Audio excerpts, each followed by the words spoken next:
আসসালামু আলাইকুম ওয়া রাহমাতুল্লাহি ওয়া বারাকাতুহু। সুবহানাকা লা ইলমা লানা ইল্লা মা 'আল্লামতানা ইন্নাকা আনতাল আলিমুল হাকিম। আপনারা দেখছেন ইসলামিক ইউটিউব চ্যানেল কুরআনী রুকিয়া। আমি সঙ্গে আছি হাকিম কাজী মিজবাউল হক। আজ যে প্রসঙ্গে কথা বলবো, আপনারা যে কাউকে সেটা শত্রু হোক, ভালোবাসার মানুষ হোক, শ্বশুর শাশুড়ি হোক, স্বামী স্ত্রীকে হোক, পৃথিবীর যে কোনো প্রান্তে যে কেউ হোক না কেন, তাকে আপনি বশ করতে পারবেন একদম অনায়াসে। আপনি এমনভাবে বশ করতে পারবেন ইনশাআল্লাহ যে আপনার জন্য সে পাগল হয়ে যাবে, ইনশাআল্লাহ। সেজন্য আপনি কি করবেন? আপনি যেটা করবেন, আপনি নামাজ পড়বেন এবং আল্লাহ সুবহানাহু ওয়া তাআলার সমস্ত বিধিবিধান মেনে চলবেন ইনশাআল্লাহ। আমি যে নিয়মে আপনাকে বলছি, যদি আপনি এই নিয়মে করতে পারেন ইনশাআল্লাহ, পরীক্ষিত আমল, আপনি সাকসেস হবেন ইনশাআল্লাহ। আপনি যার জন্য করবেন,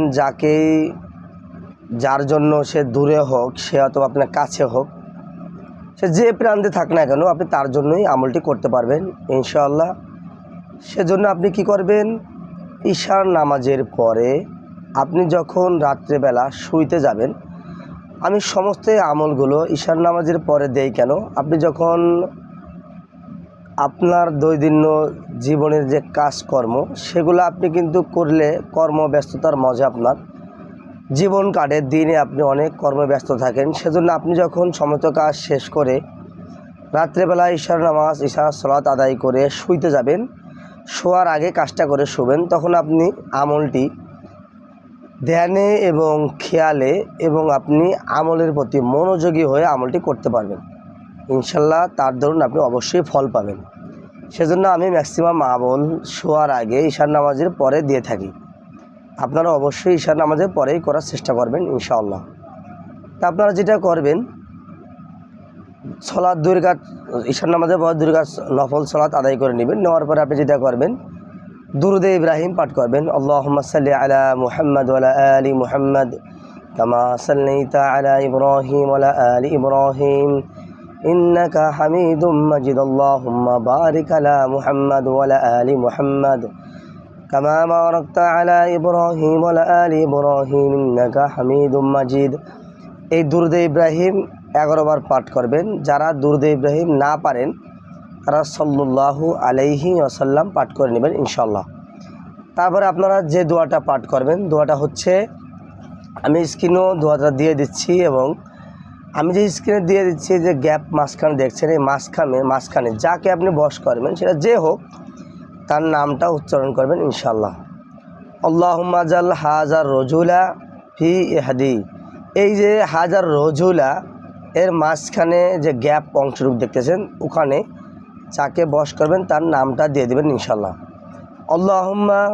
আল্লাহুম্মা আজাল হাজার রজুলা, এখন নাম বলে মনে করেন আব্দুর রহিম। আল্লাহুম্মা আজাল হাজার রজুলা আব্দুর রহিম ফি ইহদি। আল্লাহুম্মা আজাল হাজার রজুলা আব্দুর রহিম ফি ইহদি।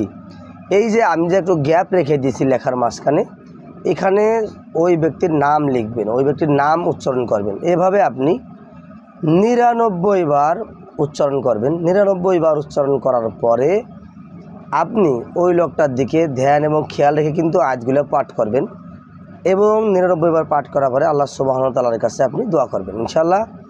আবার লাস্টে 11 দরুদ শরীফ পাঠ করবেন এবং আপনি তার জন্য দোয়া করবেন যে আল্লাহ, আপনি চাইলে সব পারেন, আমি ওই লোকটা আপনার কালামুল্লাহর শক্তিতে, আপনার ইচ্ছায় আমার বশে এনে দিন, আমার বশ করে। যখন ওই লোকটা আপনার বশ হয়ে যাবে, আপনি কিন্তু তাকে দিয়ে কোনো খারাপ কাজ এবং খারাপ নিয়তে করবেন না অবশ্যই, তাতে আপনি গুনাহগার হয়ে যাবেন। কারণ আল্লাহ সুবহানাহু ওয়া তাআলার কাছে আপনার জবাবদিহি করতে হবে। কালকে কিয়ামতের ময়দানে আল্লাহ সুবহানাহু ওয়া তাআলার কাছে প্রতিটা জিনিস জাররা থেকে জাররা পরিমাণ ভালো এবং মন্দর হিসাব দিয়ে আপনার তারপরে যেতে হবে। তা সব কিছু মাথায় রেখে আমলটি অবশ্যই করবেন, ভালো কাজে খাটাবেন। আসসালামু আলাইকুম ওয়া রাহমাতুল্লাহ।